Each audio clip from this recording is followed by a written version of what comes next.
അപ്പോൾ നമ്മൾ തിങ്കളാഴ്ച ടെസ്റ്റാണ്. അപ്പോൾ സ്നീജയ്ക്കാണ് ടെസ്റ്റ്, കുറച്ച് പേർക്കുണ്ട്. അപ്പോൾ ടെസ്റ്റിന് കയറുമ്പോൾ ഫസ്റ്റ് തന്നെ നമ്മൾ എന്താ ചെയ്യേണ്ടതെന്ന് വെച്ചാൽ അവിടെ PDF അനുസരിച്ചാണ് ക്ലാസ് എടുക്കുക. അപ്പോൾ സാറുമാർ പറയുമ്പോൾ കറക്റ്റ് ഓർഡർ അനുസരിച്ച് കാണാപ്പാടം പഠിച്ച് പോയത്. നമുക്ക് ആരെയും കയറി ചെയ്യണം, പോയിന്റുകൾ ഓർത്തിട്ട് ചെയ്യുക. പിന്നെ അതുപോലെ 10-10 മെയിനായിട്ട് പിടിക്കണം. അപ്പോൾ നമുക്ക് അവളെ കൊണ്ട് ചെയ്യിക്കാം. സ്റ്റെപ്പ് കാണാം. ഫസ്റ്റ് എന്താ ചെയ്യേണ്ടത്? ബ്രേക്കിൽ ഫസ്റ്റ് കാല് വയ്ക്കുക.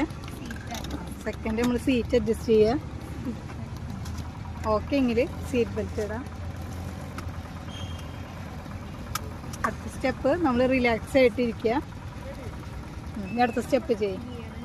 ഗിയർ ന്യൂട്രൽ എങ്ങനെ മനസ്സിലായ? ജസ്റ്റ് മുകളിലേക്കും താഴേക്കും പുറത്തേക്ക് ഇട്ടിട്ട് സെൻറ്ററാക്കി ഇടാം. ഓക്കെ, ഇനി കീ ഓൺ ആക്കാം. പതുക്കെ കെട്ടിടിയത് തിരിക്കരുത്, സ്ലോയിൽ തിരിക്കുക കേട്ടോ.